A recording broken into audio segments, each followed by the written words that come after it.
ఏడాది దగ్గరకు వస్తానా సరిపోని మంత్రులు అయితే లేరు. ఇప్పటికైతే ముఖ్యమంత్రితో కలిపి 12 మంది మంత్రులే ఉన్నారు. ఇంకా 6గురికి జాగున్నది. అందులో అస్సలైనవి హోమ్ మినిస్టరు, ఎడ్యుకేషన్ మినిస్టరు ముఖ్యమంత్రి దగ్గరనే పెట్టుకున్నాడు. ఇక ఎడ్యుకేషన్ మినిస్టర్ని స్వయంగా రేవంత్ రెడ్డి సార్ దగ్గరనే పెట్టుకున్న పిల్లల పరిస్థితి ఎట్లుందో చూడుర్రి.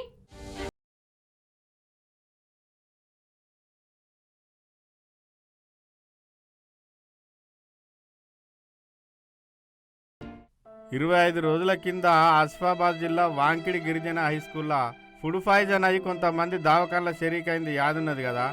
అందులోకి శైలజ అనే బుజ్జి 25 రోజుల నుంచి వెంటిలేటర్ మీద మృత్యుతో పోరాడుతూ ఇలా పానం విడిచిందుల్లా. ఈ బుజ్జి పేరు శైలజ. వాంకిడిలోని బాధ గ్రామం అనే ఊరు. ఇవాళ కాలం చేస్తే గాంధీ హాస్పిటల్లో పోస్ట్ మార్టం చేసి భారీ బందోబస్తు నడమ అలా ఊరికి తీసుకుపోయినరు.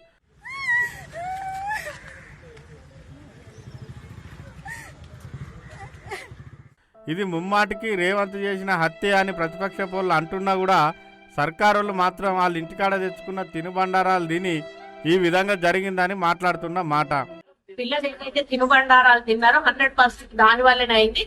అది ఒకవేళ ఫుడ్ వల్ల అయ్యి ఉంటే స్కూల్లో స్టాఫ్ కు ప్లస్ స్కూల్లో ఉన్న వర్కర్స్ కు కూడా పాయిజన్ అవ్వాల్సి ఉండే, అది కాకపోవడం అది వీళ్ళ తినుబండారం వల్లనే. ఆ బుజ్జుల ఊళ్ళకు ఎవ్వరు పోకుండా పోలీసులు భారీ బందోబస్తు ఏర్పాటు చేసిండ్రు. మీడియాను నాయకులను పోకుండా అడ్డుకుంటాను. ఆ area BRS party MLA Kova Lakshmi madam వాళ్ళ ఇంటికి పోలీసులు పోయి పొద్దుగాల దాకా వాళ్ళ ఇంటికాడ పండుకొని పొద్దుగాల హౌస్ అరెస్ట్ చేసిండ్రు మేడంను.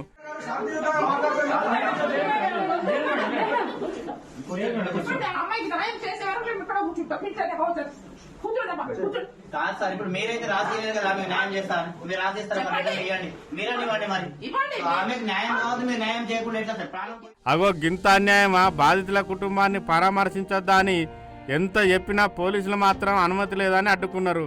బీఆర్ఎస్ భవన్ లా ప్రెస్ మీట్ పెట్టిన కేటీఆర్ అన్న ఇది ముమ్మాటికి కాంగ్రెస్ పార్టీ రేవంత్ రెడ్డి ప్రభుత్వం చేసిన హత్య అని గట్టిగానే అరుచుకున్నాడు.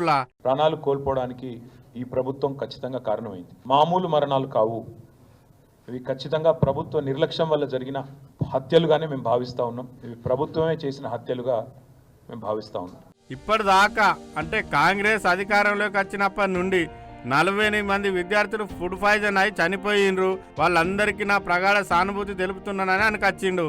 వెంటిలేటర్ మీదకి పోయి అక్కడ కూడా మృత్యువుతో పోరాడి చనిపోయిన పాప వాంకిడి గ్రామానికి సంబంధించిన పాప శైలజ గారికి, వారితో పాటు ఇప్పటి వరకు కాంగ్రెస్ ప్రభుత్వం వచ్చిన తర్వాత గురుకుల పాఠశాలల్లో మరణించిన 48 మంది పిల్లలకి, వారి కుటుంబ సభ్యులకి ముఖ్యంగా మా పార్టీ తరపున ప్రగాఢమైన సానుభూతిని, ప్రగాఢమైన సంతాపాన్ని తెలియజేస్తూ, ఇంకా ఇటు హరీష్ అన్న కూడా లైన్లోకి వచ్చి ఆ బుజ్జి కుటుంబానికి 50 లక్షల రూపాయలు ఇవ్వాలని రాసుకొచ్చిండు. ఇప్పటిదాకా ఈ బిడ్డను కాంగ్రెస్ పార్టీలు అయితే చూడనీకి రాలేదు. ఇప్పటిదాకా సమీక్ష కూడా చెయ్యలే దాని మీద. అగో గంత బిజీలున్నారా సర్కారోళ్ళు? మరి తోటి విద్యార్థులతో చదువుకుంటా గడపాల్సిన బాల్యం నిర్దాక్షిణంగా సర్కారు చేసిన తప్పులకు బలైపోయింది. అయినా ఈడ బలైంది ఎవరు?